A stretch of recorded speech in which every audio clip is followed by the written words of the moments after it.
Salutations to the Truth Core, whoever and wherever you may be on the planet. This is once again John Lash, founder of Nemeta, the Sophianic School of Arts and Sciences. And I'm here with installment number 9 in Mythology 101. The title is The Power of Narrative. I took a little breather there. I don't mean to break the pace of these talks. I do have quite a lot going right now, so producing these talks is not the only thing that I'm doing, nor is it my priority.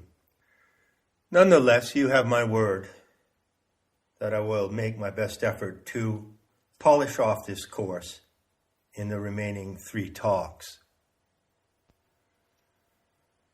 Of course, it could be said that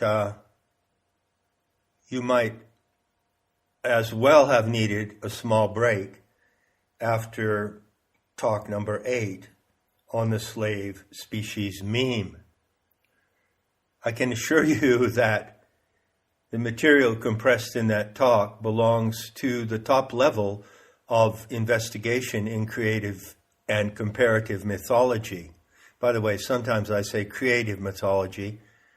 That's the title of a book by Joseph Campbell. It's a program that he introduced, but he did not implement. Comparative mythology is the more accurate term for the genre in which I work.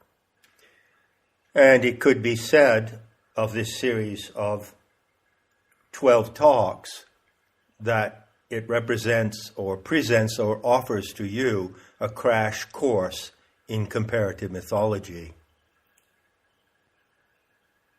In tackling the slave species meme, I had occasion to look at the distinction between certain terms in Sumerian myth and Semitic myth, as well as terms in the Gnostic materials of the Greek Coptic books from Nag Hammadi, and with some allusion to other ancient materials, such as the Book of Enoch. And truth be told, it's one hell of a task to sort out who's who and what's what, and who's doing what to who in these ancient texts. The distinction between the Orion men, who belong to the human species and who descended from the Orion Nebula M42 and dropped into the earth, and the Anunnaki, supposedly pictured as extraterrestrials who are thought to have invaded the earth, that distinction is, needless to say, extremely important and rather difficult to develop and argue in a clear and consistent way. But I did the best that I could within the limits of that talk. There was a considerable amount of technical terminology in that talk, and understandably, you might not at first sight or at first listen be able to retain it or incorporate it. Perhaps the outstanding point to bear in mind is that the Nephilim were the giants of antiquity, and the Nephilim were the Orion men. The word Nephilim is related to the Greek word nephelis, which means cloud. So I also call them the cloud men. And they are to be distinguished from the archons. You can equate them to the watchers from the book of Enoch.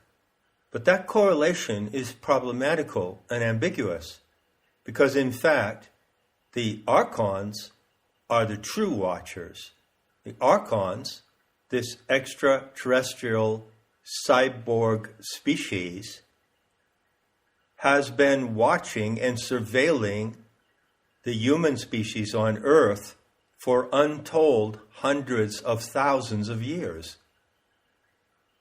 So you see how difficult it is to clarify these terms and these actors in the great cosmic drama in which we are involved.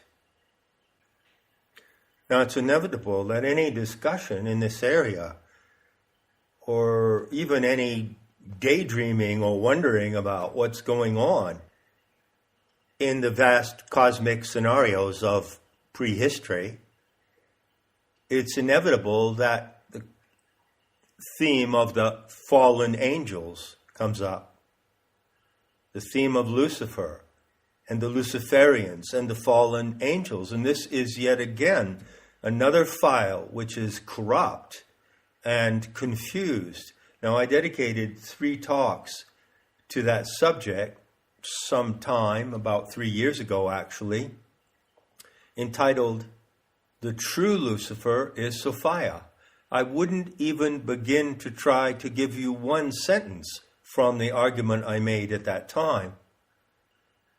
I'm just bringing it up to point out that there are so many difficult elements to straighten out and sort out when we look in the direction of not just ancient history, but the prehistory of our species, in order to see what events occurred then which have a cumulative effect upon life in the world today. But this is indeed one of the tasks, and in my view, one of the responsibilities of a comparative mythologist, to bring it all home and show how it's relevant right here and right now.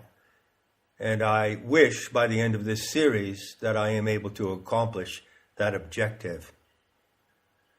In a full and adequate exposition of some of the issues that I tackled in talk number 8, you would have to include the corroborating or supporting material for my outrageous claim that men who belong to the rifted part of the anthropic genome and who were, as it were, stranded and separated from their sexual counterparts, how they came from the Orion Nebula and managed to descend upon the Earth and arrive within the atmosphere of the Earth.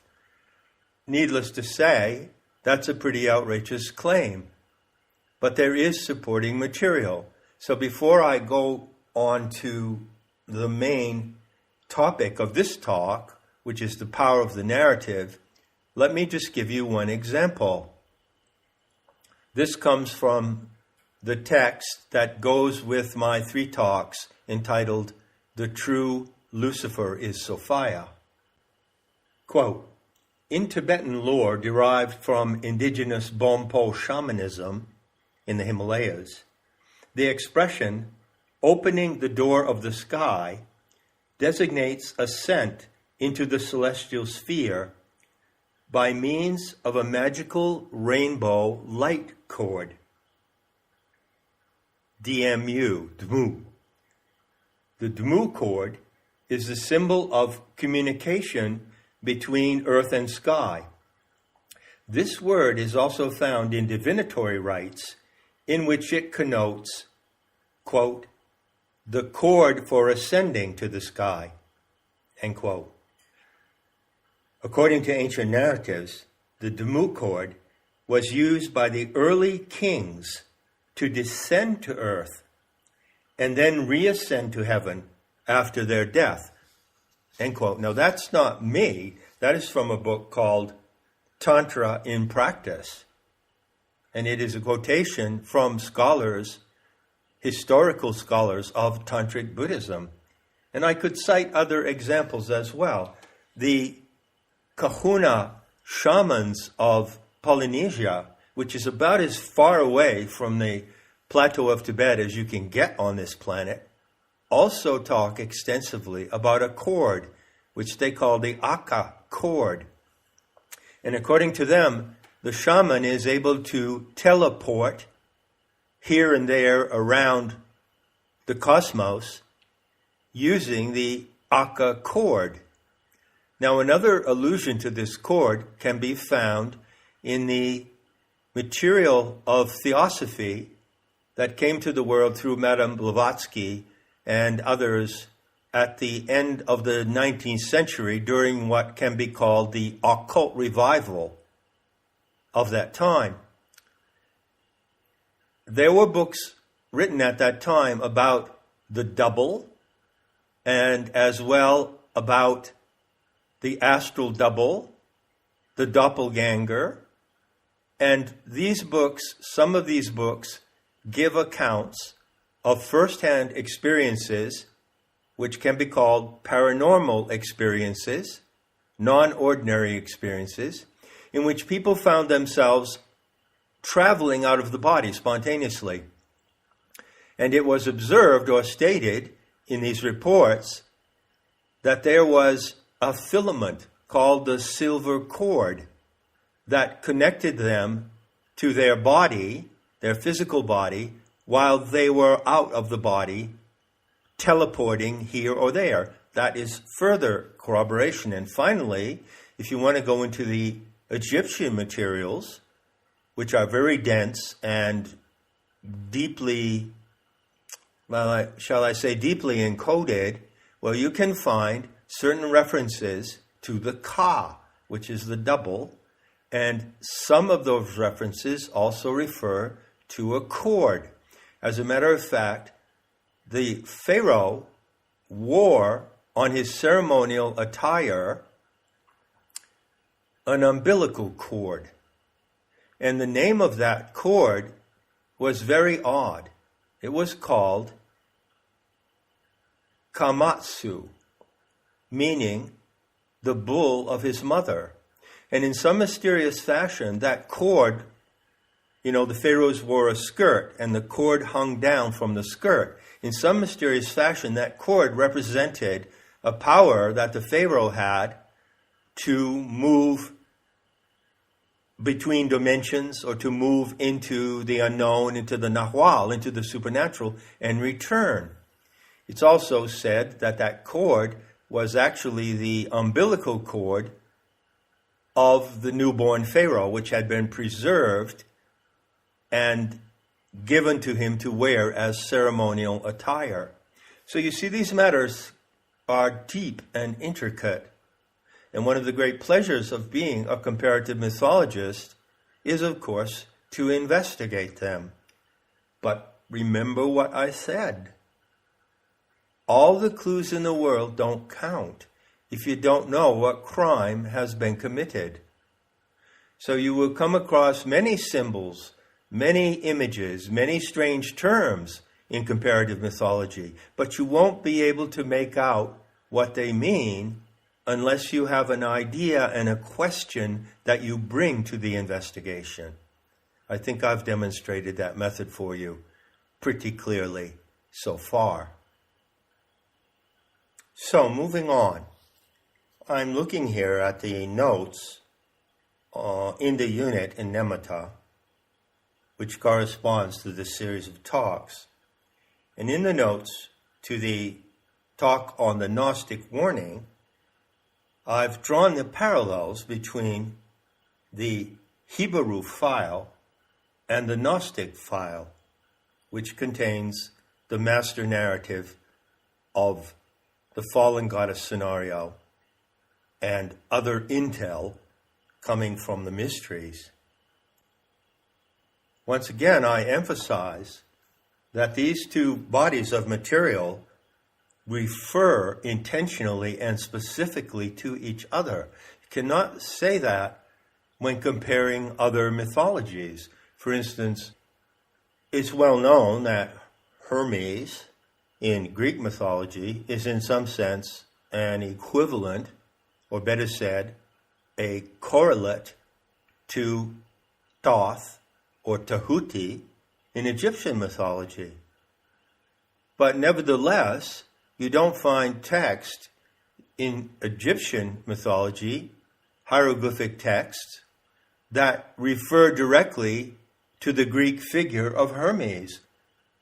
On the other hand, you do find certain Greek texts that refer to the Egyptian mysteries, because many Greek sages and truth seekers, like Pythagoras, went to Egypt to be instructed. So some Greek texts will refer to the equivalence in Egyptian religion of certain Greek gods, but it's only a loose parallel.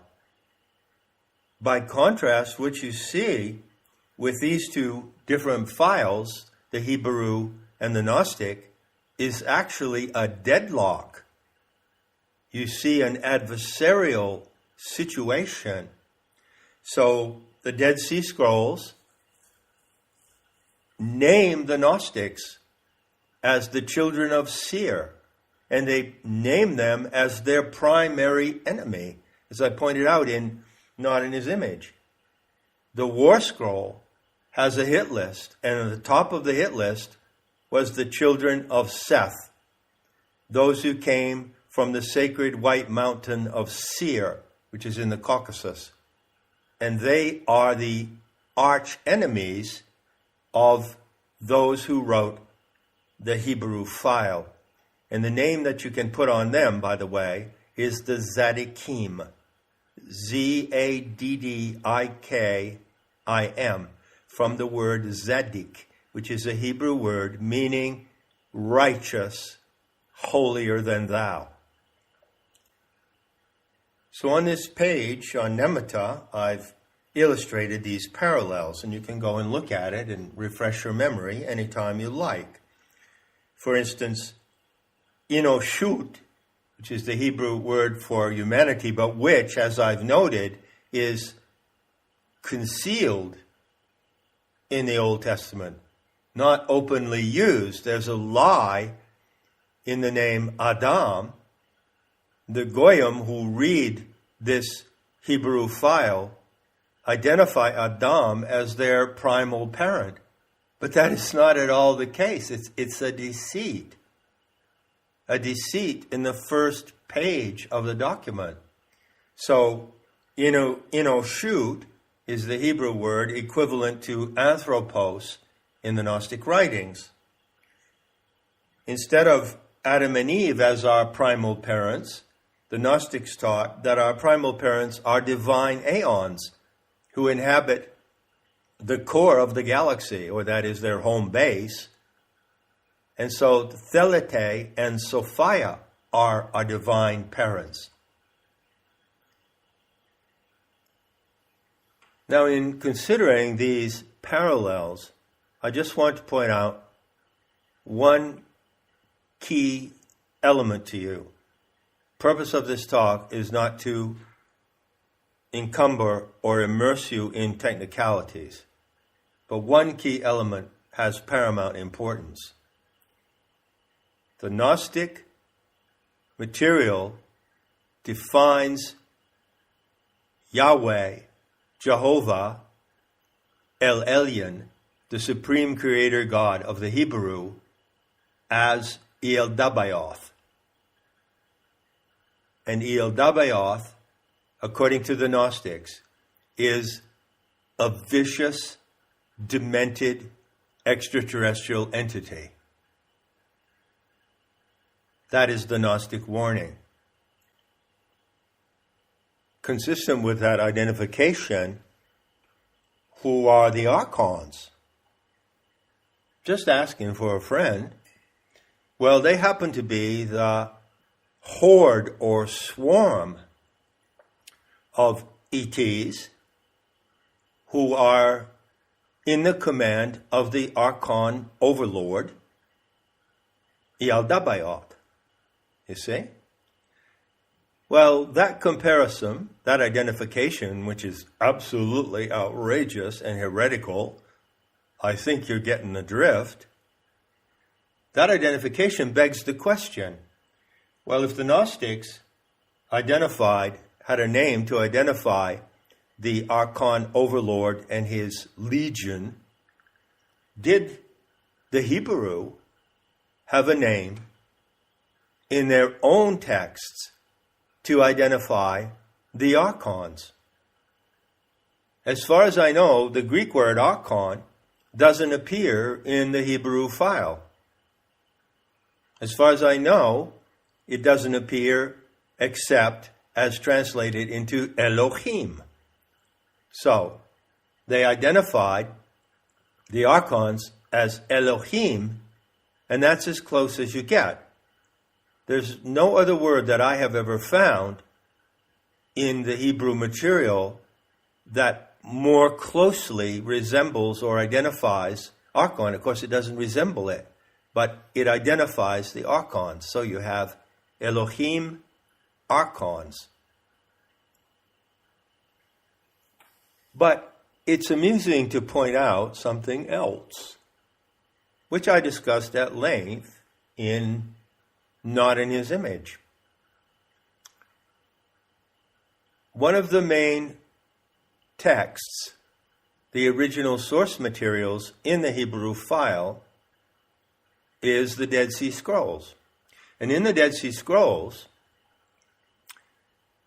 particularly in a series called the Thanksgiving Hymns, you find that the cult of the Dead Sea, Qumran, which is on the Dead Sea, overlooking the Dead Sea near Jerusalem, the members of that cult, who were Tzaddikim, identified extraterrestrial saviors. So they did not merely identify the Elohim in the beginning of their creation story in Genesis, but they also identified them in another way in the Dead Sea Scrolls. And what did the authors of the Dead Sea Scrolls call the Elohim? They called them the Kenoshim. And they described them as flying in the sky in shining circular chariots. That is a fact. You can go and read the source materials. I quote them in Not in His Image. I concluded from that the cult of the Dead Sea, which was one outpost of the Tzaddikim, the radical Hebrew ideologues, but not the only one, that the Dead Sea sect was, in fact, a flying saucer cult, similar to those known in our times.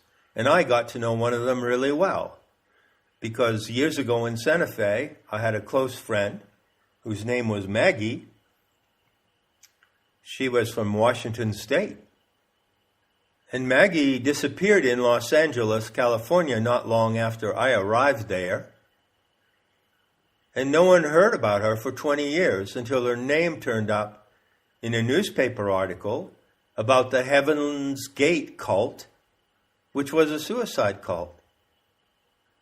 She had been abducted into that cult, and she committed suicide along with 50 or 60 of the other members. So it might seem really strange. It might seem rather far-fetched. However, I assure you that there exists in the world today a UFO religion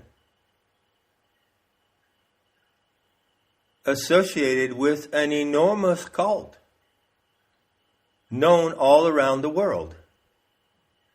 And what is that cult? This time I'm not asking for a friend. I'm just asking you. Did you know that it is the Nation of Islam? That is a fact. Now there is a book. You can go research it. It's called The Children of Ezekiel. And it is a solid scholarly book based on historical evidence and based on extensive first-hand records of the formation of the Nation of Islam, which is headed by Louis Farrakhan. And it shows on the testimony of the founder and leaders of that cult that it is a flying saucer cult. I kid you not. So you see, such as exists today also existed in ancient times. And of course, it follows that there is a strong association and overlapping between ET UFO mythology and the religious mythology of the Hebrew file. And I've analyzed and deconstructed that in Not in His Image. So, having bewitched and beguiled you with all of those matters, let me proceed to the main point of this talk, which concerns the power of narrative. Now, I'm going to use an analogy that I often use, and I like this analogy because I would really like to have one. That is to say, a Maserati or Maserati. But don't think of the kind of Maserati that I'd love to have, which would be champagne gold with beautiful leather interior. Stick shift, of course. Think of a Formula One Maserati. Think of the beauty of the design and the power and strength of that vehicle. Think of the special tires. Think of the suspension. Think of the fuel injection system. Think of the pistons. Think of the transmission. Think of the steerage. Think of the total construction of a powerful vehicle such as a Formula One Maserati or Ferrari for racing. Now, I don't think I would be talking wildly or loosely if I said that that vehicle is powerful. That vehicle accelerates at a staggering speed. It handles on curves in an extraordinary manner, and it moves at very high velocity, dangerous velocity. Is a powerful vehicle, get this, no matter who's driving it. So obviously, if an accomplished race driver is at the wheel, that's someone who can handle the power of the vehicle and drive it safely if they don't lose control. But anyone else in the vehicle is going to have the power of that vehicle available to them. And if they're not skilled and trained in how to manage it, they're likely to create an enormous amount of damage. So, that's a narrative. That's what a narrative is. In fact, the narrative form is the most powerful vehicle ever created by the human species. We are a storytelling species. We navigate through life and through time and history using stories. Every day that you get up and you wake up, in the first 10 seconds that you are awake, you are constructing the story of your day. And every day, at the end of the day, before you go to sleep, you have registered in your memory the story, the narrative of the events of that day. And just imagine how you would function on any given day if you could not construct a narrative of your day. So two people can be walking down the street side by side, for instance, myself and someone else, and maybe we're walking down the same street. Maybe we even go into the same building. But we do so directed by totally different narratives. So you have day-to-day, month-to-month, year-to-year narratives that direct your life. But do you have a meta-narrative that directs your life? The characteristic of a meta-narrative is exactly identical to a mythogen. It defines identity and it defines purpose. Different species and races have their meta-narratives. Individuals, such as yourself and myself, may also have their meta-narratives, or they may not. One thing I can tell you with total confidence, and hold on, because you may or may not be relieved to hear this, but I can assure you that without a meta-narrative to direct your life, you will never be fulfilled as a human animal, a human being. In the introduction or orientation talk to the home story, I said, the transpersonal fulfills the personal. The personal cannot fulfill itself. I assure you, and you can take it for good news or bad news, either way, that you can never fulfill yourself unless you have a transpersonal perspective on your own life, unless you have a meta-narrative to follow. That is the great tragedy that often unfolds for many people. They don't find their purpose, or they find a personal purpose, and even if they succeed in achieving it, something's missing. And that is exactly what is missing in the lives of countless people on this planet. They do not have a meta-narrative, that is to say, technically speaking, a mythogen. But guess who does? Guess who does? Guess who has the most well-preserved, consistent mythogen on the entire planet? Well, that just happens to be the most hateful, devious, parasitical, and destructive people on the planet. And what makes them so powerful is the power of narrative itself, the power of the vehicle.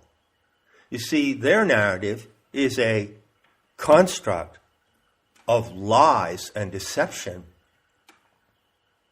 But how can so many lies add up to such power and influence in the world? Well, there are two reasons for that, my friends. First reason is because the naive goyim do not expect to be deceived. Haven't you heard that line often quoted on the internet? It is easier to dupe people than to convince them that they have been duped. So there is something in the innocent and ingenuous nature of the goyim, the Gentiles, the races of the planet, that they are easily duped, and they don't expect to be treated in that deceptive and cruel way. And so when it happens, they're not prepared to handle it, and they may not even be able to detect how they are being duped. This is an enormous disadvantage, which in the current situation absolutely has to be overcome and overturned. So, in the first place, the power of the lie prevails simply due to the incapacity to detect that it is a lie, or even suspect that it is a lie. Look at what's happening today. Look around you. Talk to 10 people. How many of them suspect that the reportage coming through the mainstream media about the global pandemic is a lie? Well, thankfully, more and more do every day, exponentially. But you see what I'm getting at.